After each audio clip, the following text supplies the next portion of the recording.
Allez, bonjour, voilà, moi c'est Amanda, j'espère que vous allez bien. Aujourd'hui on se retrouve dans un nouveau vlogmas dans lequel on va parler des 24 livres pour 2024 que je vais lire. Alors je vais lire plus que 24 livres, c'est juste que ici c'est les 24 qui sont au top de ma liste et que il y a 99,9% de chances que je lise. Ça va se diviser en trois catégories. La première catégorie c'est ceux que j'ai ici, que je vais vous montrer, que j'ai ici avec mon Mexique. Ensuite, la deuxième catégorie, c'est ceux que j'ai déjà aussi, mais qui sont en Belgique. Et donc, soit je vais les lire en Belgique, soit pendant le mois, ou au mois de janvier ici, où je suis en Belgique, soit je vais les ramener avec moi dans ma valise. Et enfin, la dernière section, c'est ceux que j'ai pas du tout, que je voudrais quand même bien acheter et que j'aimerais bien lire cette année. On commence tout de suite avec Trace of the Emerald Sea de Brandon Sanderson aux éditions Dragonsteel. C'est l'édition spéciale qui a été créée par Brandon Sanderson. Elle est juste magnifique et j'ai hâte de le lire parce que je n'ai lu aucun des livres de Brandon Sanderson et j'ai vraiment hâte de commencer. Il paraît que c'est un auteur absolument génial. J'espère parce que j'ai acheté les 4 livres de son projet secret Year of Sanderson. Ils sont juste là et j'espère vraiment que j'aime son écriture parce que ils m'ont coûté un bras, voilà. Ensuite, livre numéro 2 sur la liste, c'est Starling House, qui est aux éditions, celui-ci, Illumicrate, c'était le mois de novembre, la boîte du mois de novembre, regardez-moi ça, il est juste splendide, j'ai trop hâte de le lire. Maison hantée, famille trouvée, etc. Ça donne vraiment super envie de le lire. Ça, il a vraiment l'air super cool. Donc. En numéro 3, on a Les Aventures d'Amina Al-Sarafi. Là, c'est l'édition aussi en anglais de chez Fairyloot, si je dis pas de bêtises. Ouais, c'est ça, c'est Fairyloot. Et il est aussi absolument des histoires de pirates, etc. Donc j'ai vraiment hâte de le lire aussi. Je suis désolée, je vais probablement vous dire que j'ai hâte de lire à chaque bouquin dont je vous parle, mais ouais, pardon, je suis pas très originale quoi, désolée. En numéro 4, on a Witch King qui vient avec son petit marque-page en métal. Il est aussi très joli, c'est une édition Illumicrate. Il est également en anglais. Et j'ai hâte de le lire, voilà. Si je dis pas de bêtises, on est au numéro 5 avec Zara qui est aussi particulièrement jolie. C'est une édition toujours de chez Illumicrate et il est même signé avec un petit stamp et tout et voilà, j'ai hâte de le lire. Je trouve que j'aime vraiment la vibe qui donne. Ensuite on a The Name of the Wind. Celui-là c'est un livre qu'une amie qui vit ici, une mexicaine, m'avait recommandé. Et ensuite, elle me l'a même offert pour mon anniversaire. Alors, c'est drôle parce qu'elle a voulu me l'acheter en français. Et en fait, elle me l'a acheté en catalan, je pense. Je me rappelle plus. Ouais, je crois que c'était en catalan. C'était une langue qui ressemblait un petit peu à un mix entre du portugais et l'espagnol. Mais on ne comprenait rien. Ni elle qui parle espagnol, c'est sa langue maternelle, ni moi.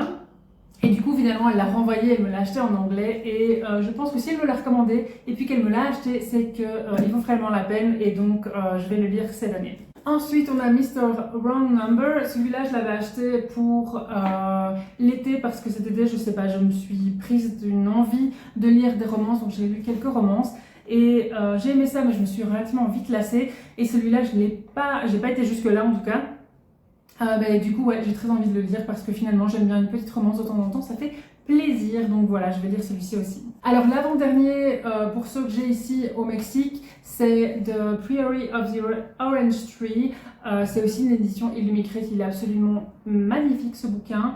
Par contre, ouais, je voulais aussi le lire cette année, mais il m'a intimidée en fait. Il est vraiment très épais, je crois qu'il fait genre 900 pages, quelque chose comme ça.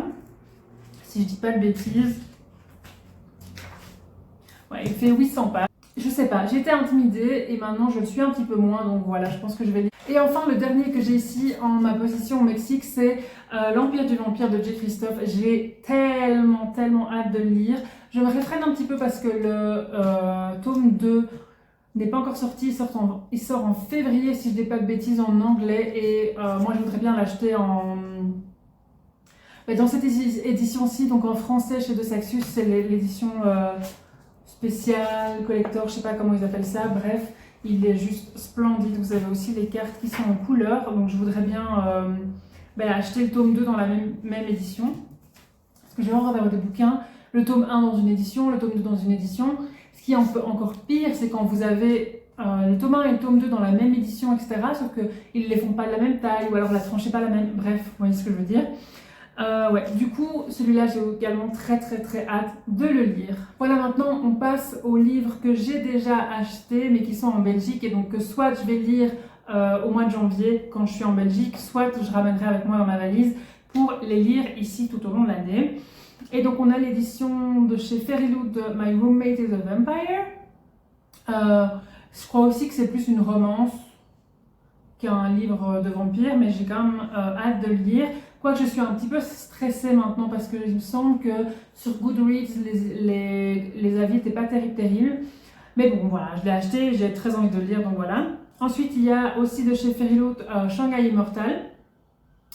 Chez All Crate, on a What the River Knows. Si je dis pas de bêtises, c'est le mois de novembre de All Crate. Il était aussi, je pense, chez Fairyloot pour le mois de décembre, mais j'ai skippé le mois de décembre parce que c'était un doublon.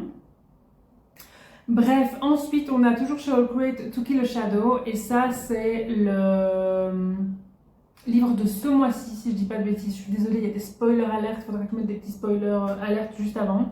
Ensuite on a l'édition All Crate de Divine Arrival.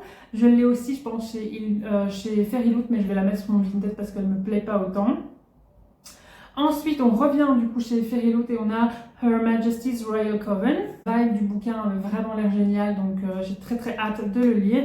Toujours chez Fairyloot, on a la trilogie Once Upon a Broken Heart. Donc on a Once Upon a Broken Heart, The Ballad of Never After et A Curse for True Love. J'espère pouvoir les avoir avant de rentrer ici, parce que je rentre le 22 janvier et il me semble qu'ils ont prévu de la livraison en janvier-février. Donc il est possible que je ne les ai pas. Et je ne sais pas si je vais rentrer en Belgique avant la fin de l'année prochaine, parce qu'on rentre définitivement en janvier de l'année prochaine, donc en janvier 2025. Du coup, je ne sais pas si cette année on va rentrer en Belgique ou pas, parce que les billets d'avion, à chaque fois qu'on rentre, c'est 1000 balles par personne. Donc c'est vraiment très cher. Je ne sais pas du coup si on aura l'occasion de rentrer ou pas. Mais toujours est-il que si on rentre, voilà, je lirai cela. Ensuite, toujours chez Fairyloot, on a Legends and Latte. Et enfin, le dernier bouquin que j'ai acheté qui est en Belgique, c'est Babel. Et celui-là, je l'ai acheté aux éditions de Saxus. Et du coup, ce sera en français. Et enfin, il nous reste 4 livres que j'ai très hâte de lire cette année 2024, mais que je n'ai ni ici au Mexique, ni en Belgique. Je les ai tout simplement pas encore achetés. C'est Mexican Gothic, The Assistant to the Villain, L'Empire des Damnés, qui est la suite de L'Empire du Vampire. Mais je pense que je vais remplacer ce livre par Belladonna parce que il sort au mois de février, si je dis pas de bêtises, il sort au mois de février en anglais. Donc ça veut dire qu'il faudra encore plusieurs mois avant qu'il sorte en français. Et j'imagine qu'il faudra encore un petit peu plus de temps pour qu'il sorte en édition spéciale chez Fairyloot, donc la même édition que L'Empire du Vampire. Et j'ai envie d'avoir la même édition et j'ai pas envie d'acheter 3 fois le même bouquin. Donc ouais, je vais le remplacer par Belladonna. Et le dernier bouquin que j'ai sur ma liste, c'est The City of Stardust. Et si je dis pas de bêtises, attention, spoiler alert, si je dis pas de bêtises, c'est le mois de janvier, le bouquin du mois de janvier de... Je crois que c'est Fairyloot. Je crois que c'est Fairyloot parce qu'il me semble que je vais skipper janvier de All Crate parce que c'est un doublon avec Fairyloot. Je me rappelle plus. Bref, toujours est-il que The City of Stardust, c'est le dernier livre de ma liste de 24 livres que j'ai vraiment très envie de lire pour 2024. J'espère que cette vidéo vous a plu. Si c'est le cas, n'hésitez pas à mettre un petit pouce bleu. N'hésitez pas aussi à commenter, pourquoi pas, votre top 3 ou si vous avez envie de faire votre top 24, n'hésitez pas à le mettre en commentaire. J'adore ce genre de vidéos. Du coup, voilà, ça me donnera peut-être des idées de lecture pour les autres plus ou moins 20 livres que je devrais lire. Ouais, n'hésitez pas à le mettre en commentaire. Et si vous voulez même pousser le bouchon jusqu'à vous abonner, ça me ferait grand plaisir. Moi, je vous retrouve dans la prochaine vidéo Vlogmas.